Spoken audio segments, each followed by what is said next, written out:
And now, Move the Sticks with Daniel Jeremiah and Bucky Brooks.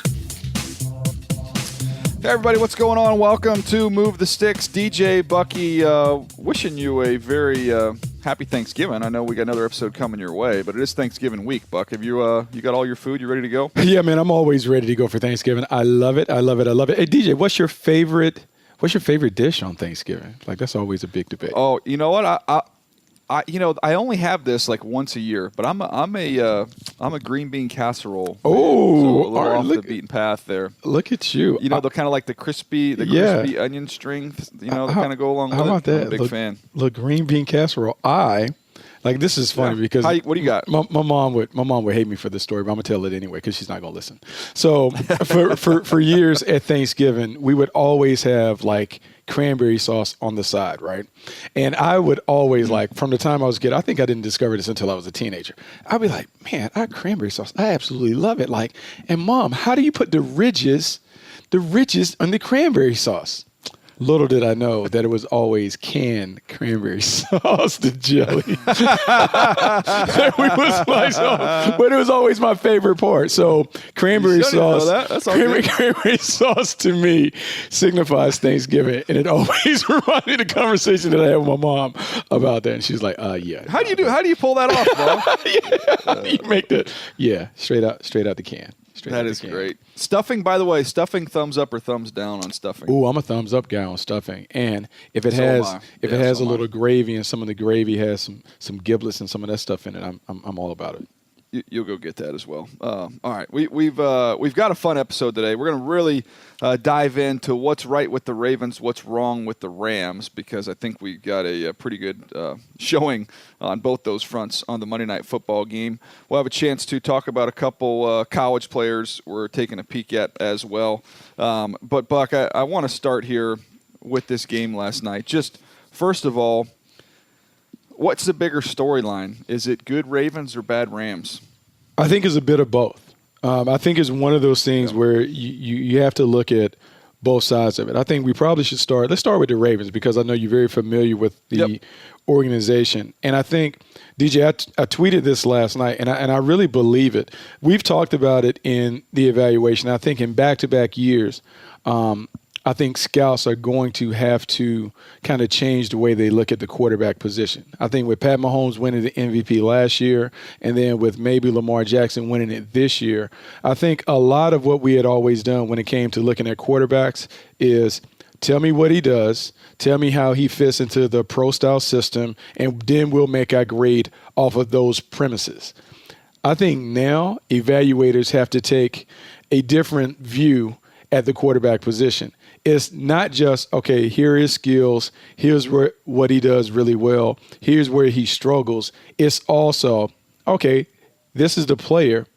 What can we do to help him become a dominant player in the National Football League? What creative thoughts can we have schematically, team building, to look at this prospect and kind of see what could he be at the next level. And I don't think the quarterback position has always been viewed like that.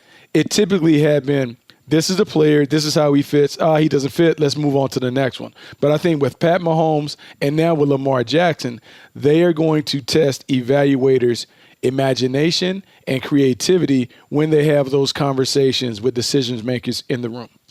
Yeah, look, Buck, to me, I think of like you go to the beach as a kid and, you know, your parents kind of tell you, you got to stay between this lifeguard tower and then this buoy or whatever. You know, it's just because you have to keep you in your sights because they know what's there. They can monitor you. They can see what's going on, and they're comfortable and it's safe.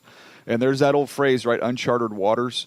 To me, that's where we are right now in scouting because forever it's been, okay, this is what we know works, okay, so let's make sure we're keeping everything inside this box here. Mm-hmm. And now it's, you know what, Lamar Jackson's outside the comfort zone because it's not something we've seen have long-term success. We haven't seen, how many times have you heard this from scouting buddies, and I'm sure we've said it as well, you cannot improve your accuracy. Your accuracy is what it is. You cannot improve that. Well, let's go back and look at Lamar Jackson in college. 54.7% his first year, 56.2% his second year, 59.1% his third year. So he goes to the NFL his first year, 58.2, so kind of on par with where he's been. Right now he's at 66.7 or 66.9. He's a 67% passer. So, we've kind of had these rules in place, right? You can't, maybe it's a slender build. Maybe it's somebody its accuracy can't improve. Oh, you can't rely on somebody to run like he runs. Like, he's breaking all of these rules, Buck. He's breaking all of them. And I think that's good for us as evaluators to see, man, okay, you don't have, it's not the way it's always been. You've got to be able to think bigger. You've got to be able to think broader. You've got to see outside the box. And I tip my cap to the Baltimore Ravens because they were able to see that and envision that and create that. And Lamar Jackson's been absolutely phenomenal. He has been absolutely phenomenal. And I think there are a couple of things that I want to touch on when it comes to Jackson in particular.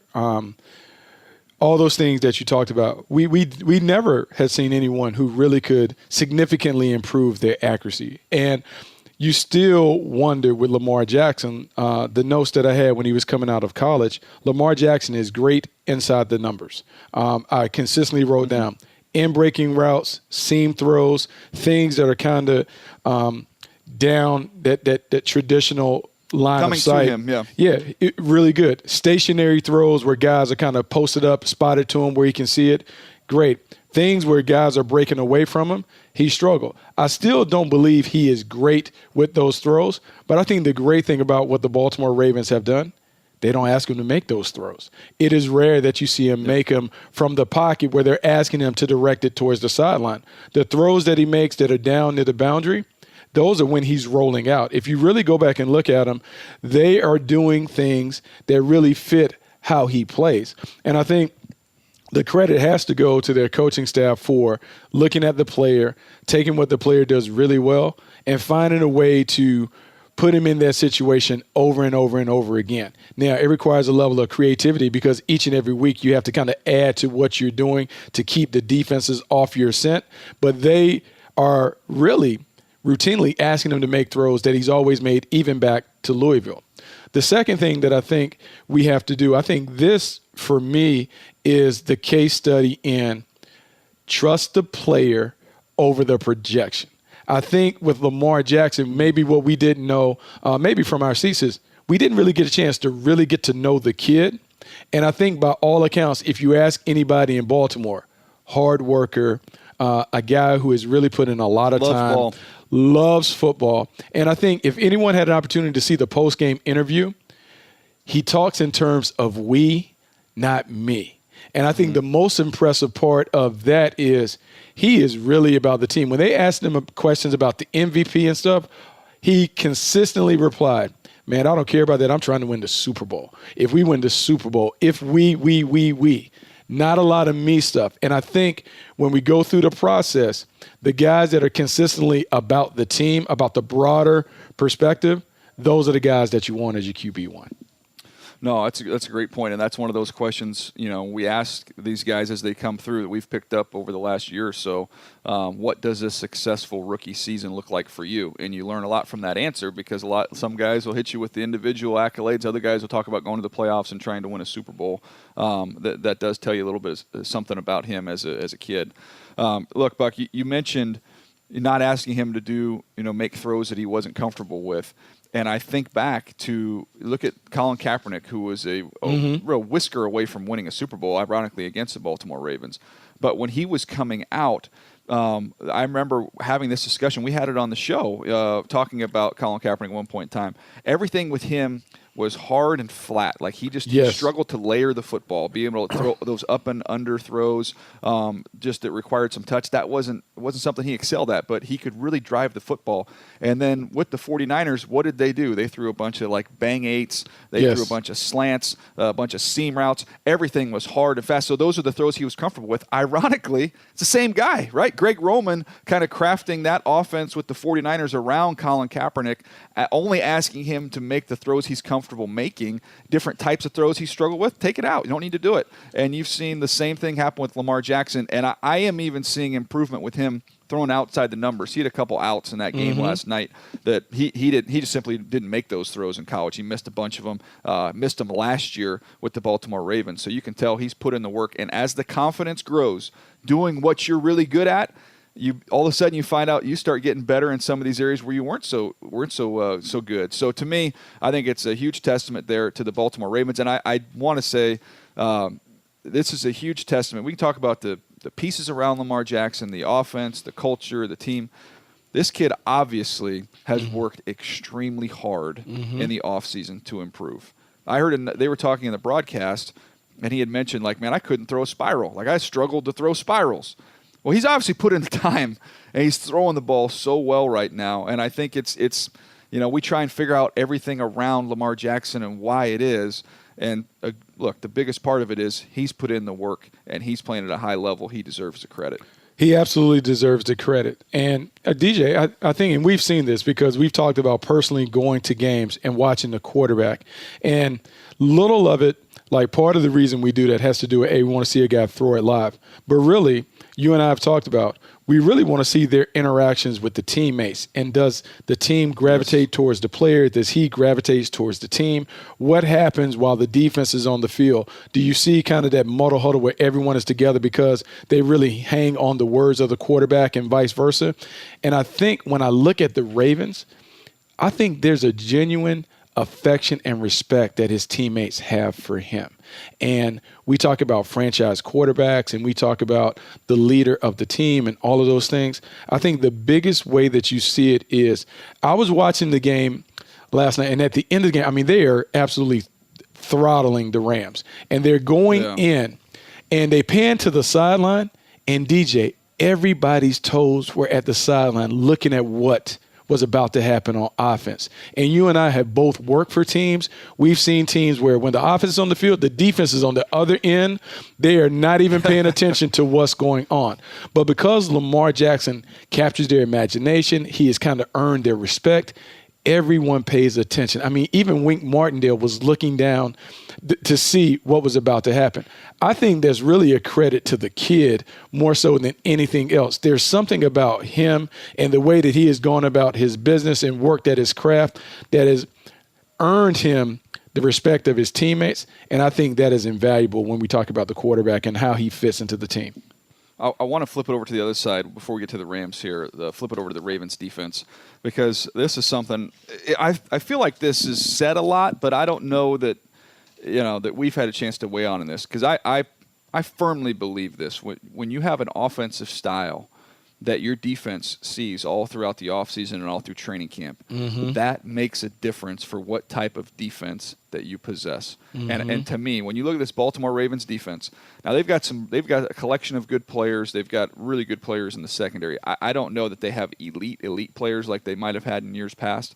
But Buck, they just bang heads with that physical run game and that offensive line all off season, all training camp. It's a hardened, tough, physical group. And I think Booker made kind of a goofy analogy when he was talking about Baltimore and the Wire versus the Wire. Yeah. But I'm telling you, having worked for East Coast teams, that is 100% the way that they feel. That we are just a tougher, grittier, nastier bunch. And when we come out and find this passing finesse team and punch them in the mouth, we'll see what happens. And that, to me, is that defense benefits from the style of offense that they play is what I'm trying to get to. No, I absolutely agree with you. Two points I want to make on that. It is absolutely true that your defensive style matches your offense. Teams that are kind of hard and scrabble, run-first teams typically have kind of a gritty, tough, physical defense. I also believe that you craft the identity of your team that way. That I think Baltimore clearly understands that in playing complementary football, your defense has to match your offense. And as a coach on both sides, you have to play to that. Meaning offensively, I call the game to complement my defense. Defensively, I also call the game to complement my offense. The example is typically when you are a run team, on defense, that means you want to be more aggressive. You want to come after people, create negative situations, put them in long yardage situations so they have to pass. So then defensively, we can get after it, force turnovers, and the like. Then on offense, we want to run the ball, control the clock. So now the defense is on the field, fewer minutes, fewer possessions. That allows them to play that aggressive style. The other point that you make, you talked about being on the East Coast. And this is something that I've always believed in sports teams. Your team has to reflect the ideals of the city. And so years ago, if you can close your eyes and think about the Bad Boy Pistons, where everyone who has been around Detroit understands the blue-collar mentality, the hard hat and lunch pail mentality that the citizens of Detroit had because of the auto industry. Well, the Bad Boys played like that. When Booger was making the analogy about Baltimore, when you close your eyes and you think about the city of Baltimore, when I then look at the Baltimore Ravens, it kind of matches. It's the same thing that I've always believed about Pittsburgh. Pittsburgh is a rough and tumble industrial city, hard-nosed, rugged, where the Pittsburgh Steelers play like that. Cold. And so for me, I do believe there is something to that. And with the Rams, and we'll get to that, there was a Hollywood nature to the Rams last year. It was a lot of sizzle and flash and creative, boy wonder coach. Everything looked kind of Hollywood right out of a movie. And now I'm wondering, are they tough enough? Are they rugged enough to deal with some of these things? Because what we're seeing from the Rams are, when you hit the Rams in the mouth, they don't respond. And I wonder, for long-term success, can they recapture some of the toughness that they need to be a team that legitimately competes for the championship? Yeah, and that gets us to the Rams here because I want to talk about them. And we'll get to let's start with Jared Goff here. I want to touch on this, Buck, because we just came off talking about Lamar Jackson, and we give Lamar Jackson all the credit in the world, but environment does matter. It is a part of the equation. And I think when you look at the Rams, I want to show you the numbers here. I printed these out from last year to this year. So I'm going to go through a couple different quarterbacks, and we'll get back to Jared Goff. Jared Goff last year, 4,688 yards, 32 touchdowns, 12 picks with a 101 rating. This year right now, 61% passer, 11 touchdowns, 12 picks, an 80.3 rating. Okay, so that's Jared Goff. Now, let me give you a couple other quarterbacks. Phillip Rivers last year, 32 touchdowns, 12 picks. This year, Phillip Rivers, 15 touchdowns, 14 picks. Derek Carr last year, 19 touchdowns, 10 picks. This year, Derek Carr is already at 15 and 6. So a little bit different there. He's a 70% passer. His completion percentage has gone up a couple points. What I'm getting to is Chargers offensive line issues, Rams offensive line issues, the Raiders offensive line upgrade. And I think even Carson Wentz would be another one I would probably throw in there with some of the injuries they've had in the offensive line. Most quarterbacks, Buck, are a little bit dependent on the environment that they're in. Now, there's the rare exceptions, absolutely. But for the most part, they fall into that category where they need the pieces to be in place around them. And I think we've seen really startling changes from one year to the next with some quarterbacks. And Jared Goff, I think, right now is probably the poster boy for that. I absolutely agree.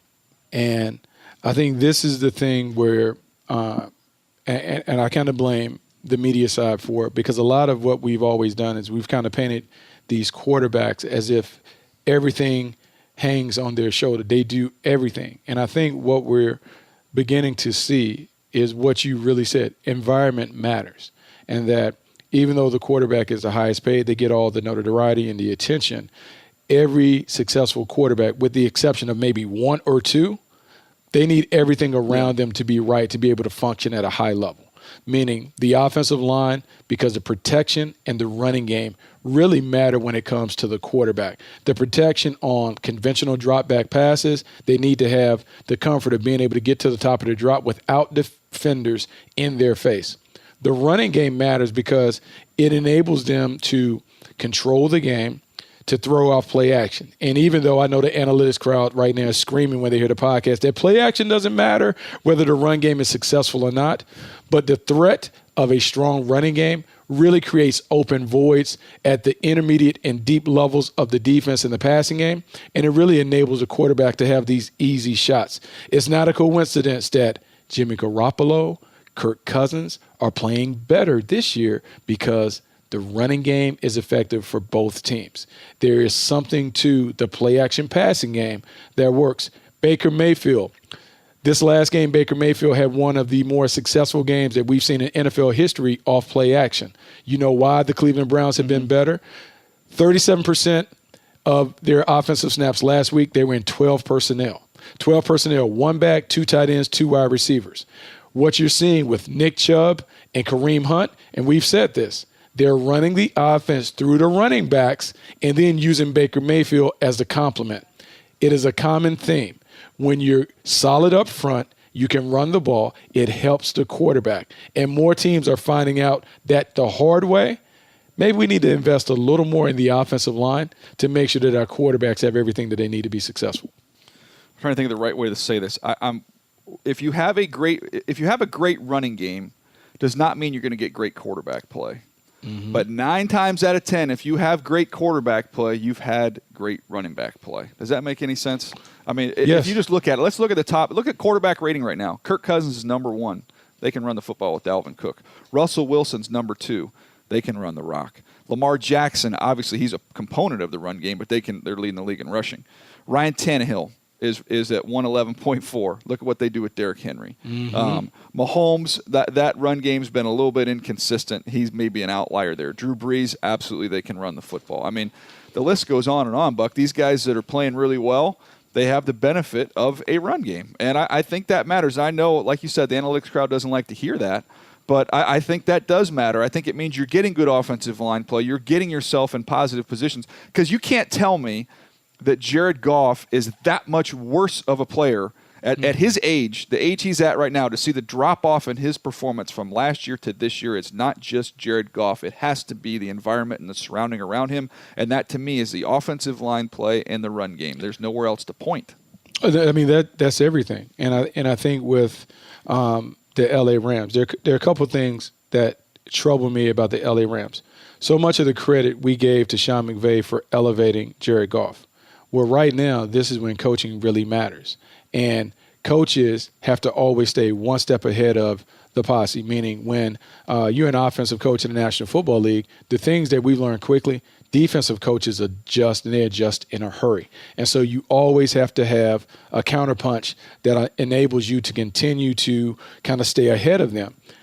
What I'm disappointed in when I look at the Rams, I mean, this has been a consistent theme since the Bears game a season ago. We saw the Bears slow them down. We then saw the Patriots throttle them in the Super Bowl. And we knew that every defensive coordinator in the league was going to look at that Super Bowl tape and see what the Patriots did to slow them down, and the Rams would need to have an answer to combat that.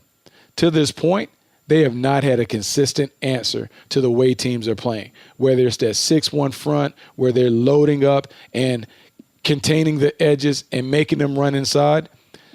Teams have found out that the Rams are really weak up the middle. Center, guard play has not been their strength. And so because they can't move people off the ball and they can't get to the edges, their running game is null and void. Without the threat of a solid running game, they're now having to throw when everyone in the stadium knows they have to throw. The threat of the play action isn't credible enough for people to kind of slow down. And so Jared Goff is now being forced to make more tight window throws, more throws against loaded coverage, and he's having a tough time, like any quarterback would have. And so Sean McVay has to figure out, what are the next steps? What can I do to diversify this offense? What are the things that we can do to put the defense back on their heels?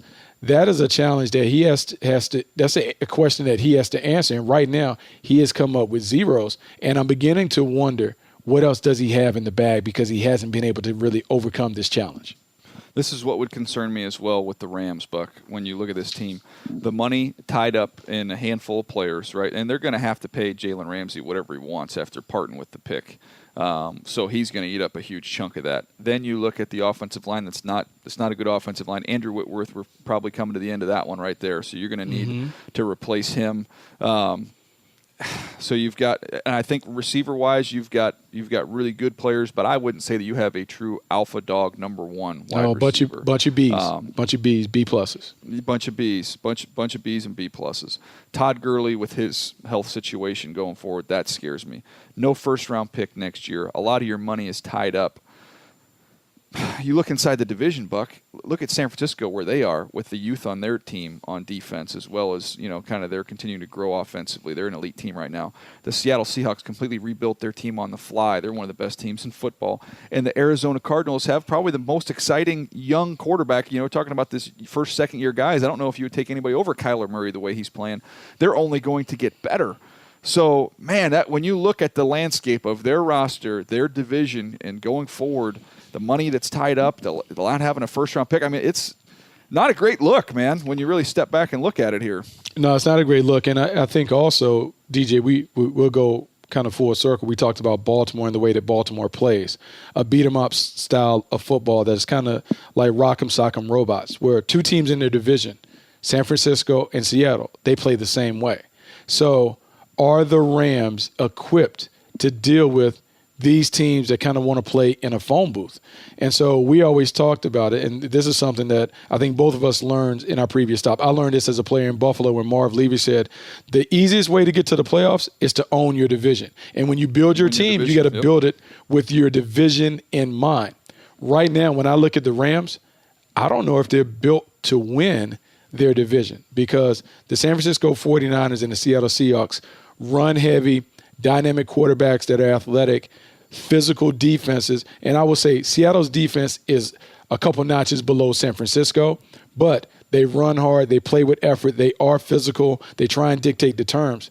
When I look at the LA Rams, I don't know if they're still equipped to deal with those teams.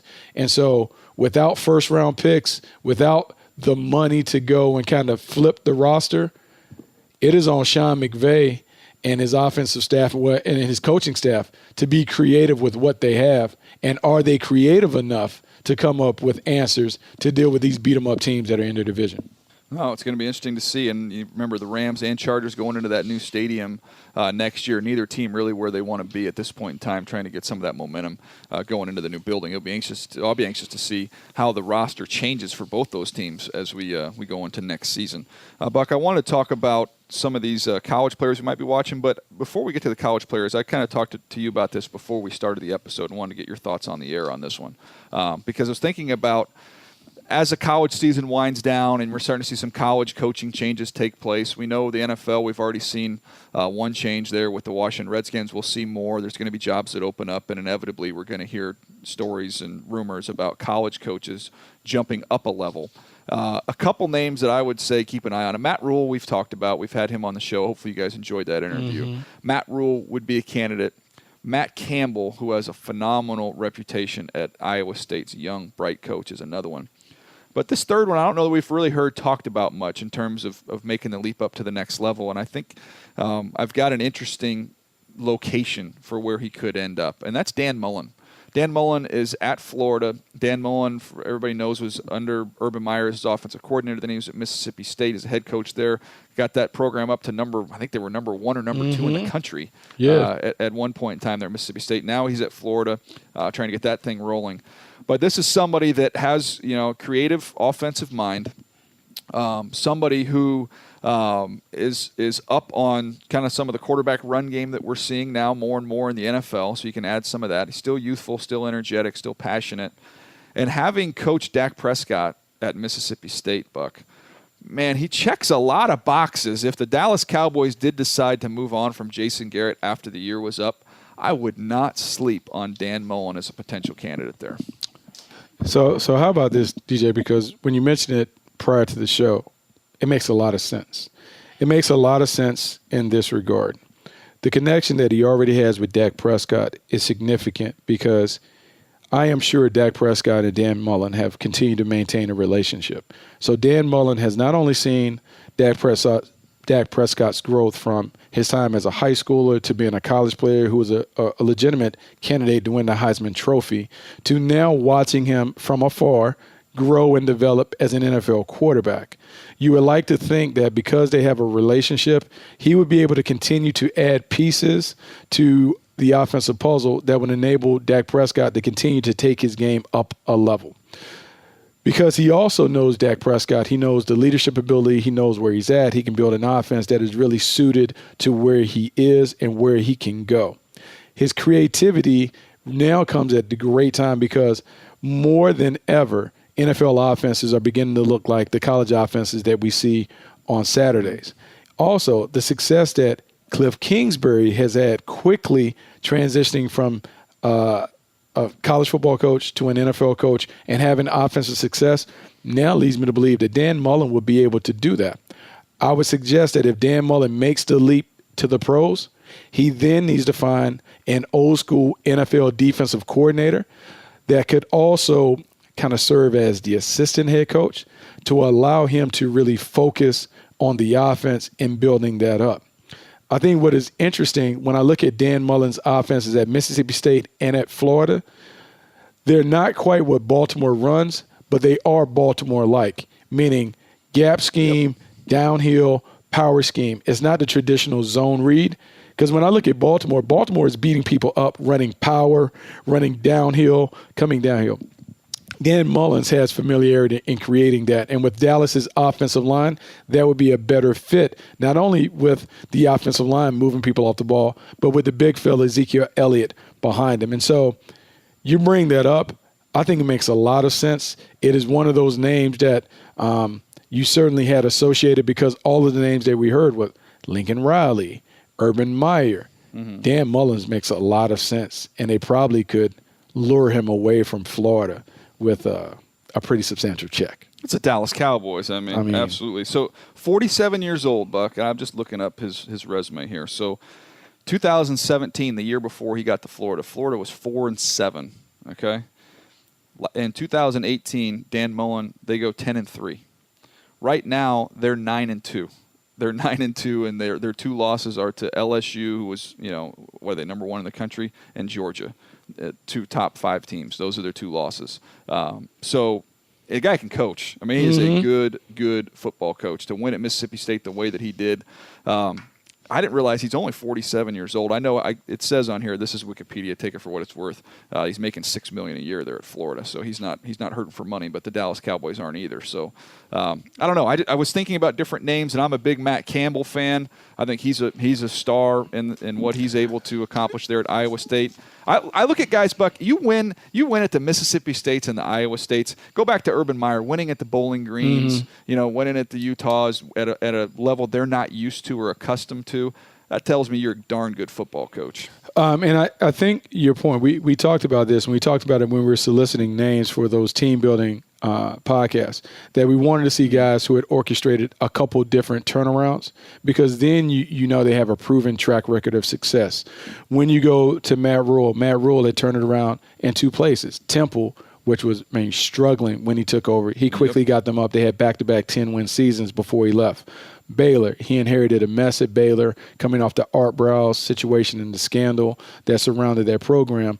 Got them up and running after 1-11 season, got them a winning season. They're going to finish maybe as a conference champion because they've earned the right to go to the Big 12 title game. So we know that he has a formula that works. And Dan Mullins, we've seen it. Mississippi State took over, made them a winner. Then we see him, what he's been able to do at Florida. So we understand that they certainly understand how to build it from the ground up. Matt Campbell is interesting because he has also done that.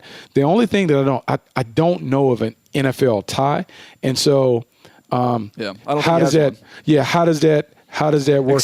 Except that I read something about him that said after one of his first years, I don't know if it was at Mount Union or where he was early on in his coaching career, that the Patriots tried to hire him, which I thought it was Scott Pioli. They said Scott Pioli had been around him and tried to hire him when he was really young. I mean, so very interesting. NFL people have an affinity for this guy and know this guy. Well, he's smart. You can't deny what he's been able to do at Iowa State because we've talked about it. All these coaches, can you do more with less? Because if you can do more with less, you would like to think that, man, we'll give you more. Yeah, we give you more. Imagine what you can pull off. And so he has done that. I do believe in that. And I also think this last coaching cycle and looking at what it kind of turned out, I think owners are going to look for something a little different. The head coach has to be more than just an offensive play caller. The head coach has to be a guy that is a visionary that can create a program. Yep. I would be more concerned and interested in trying to hire someone that's a program builder, someone that understands how to really build it from the ground up, more so than someone who has a sexy playbook, because we're seeing the best leaders are the ones that are winning games at each and every level. one other interesting note here. We're talking about college coaches making a leap up to the NFL.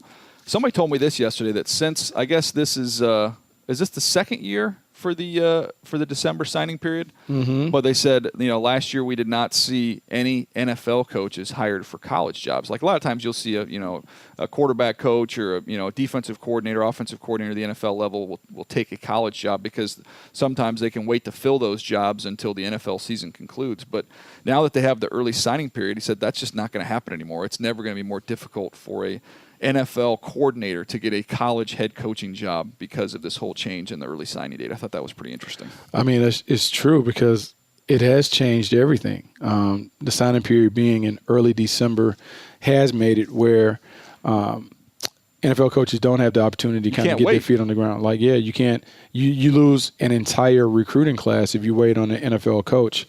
And the funny thing for me, when I look at NFL coaches going down to college, if they have a quick understanding of how to recruit, how to build an NFL-like front office at the collegiate level, I think we have seen some success. When you just look at Mel Tucker going down to Colorado, and they are coming off a big win against UW, having the experience and being able to go down and make those things, I do believe that you can have success. Herm Edwards having success at Arizona State, where they just coming off a big win at Oregon.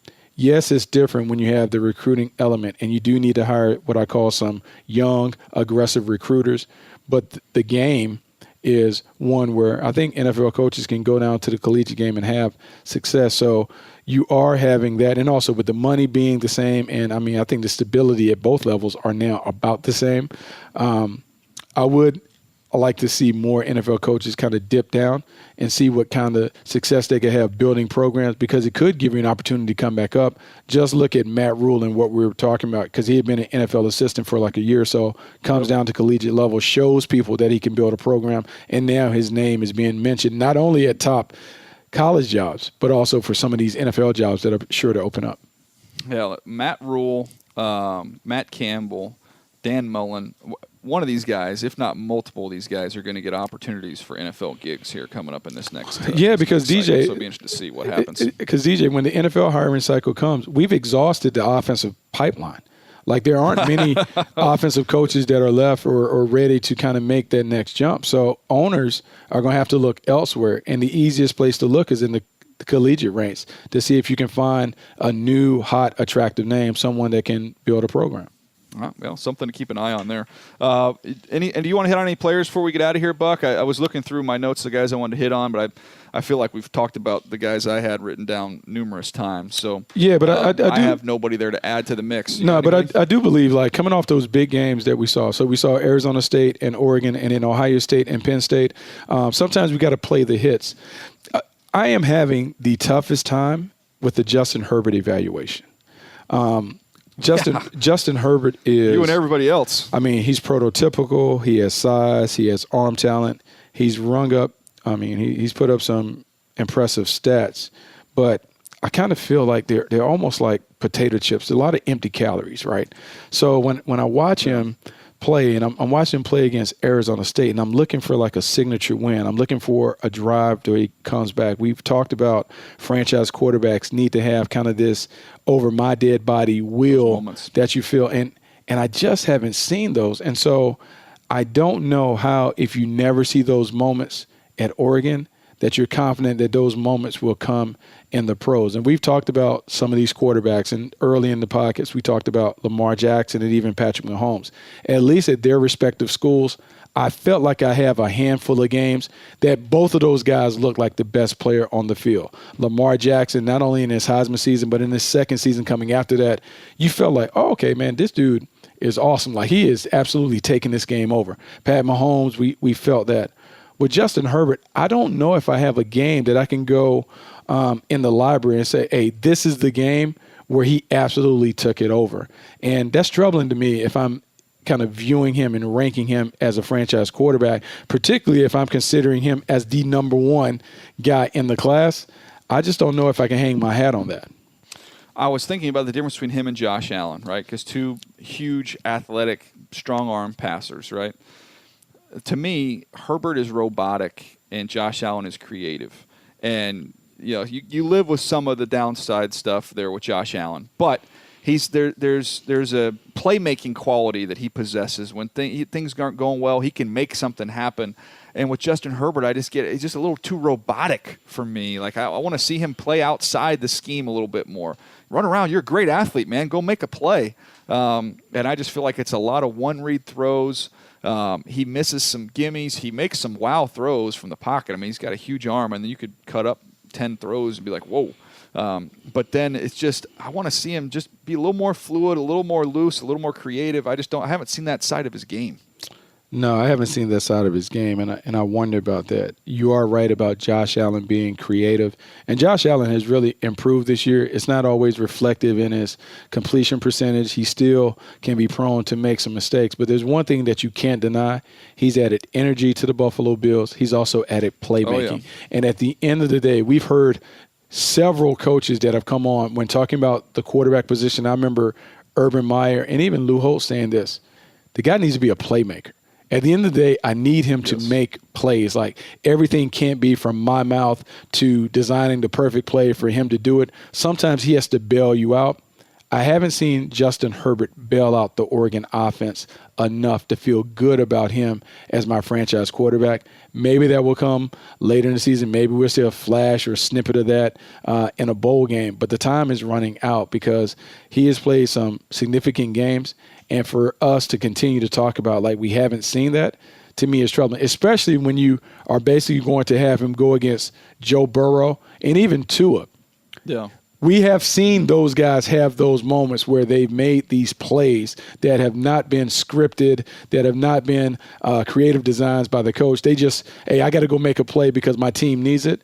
You need that element if you're going to be a franchise quarterback in the NFL.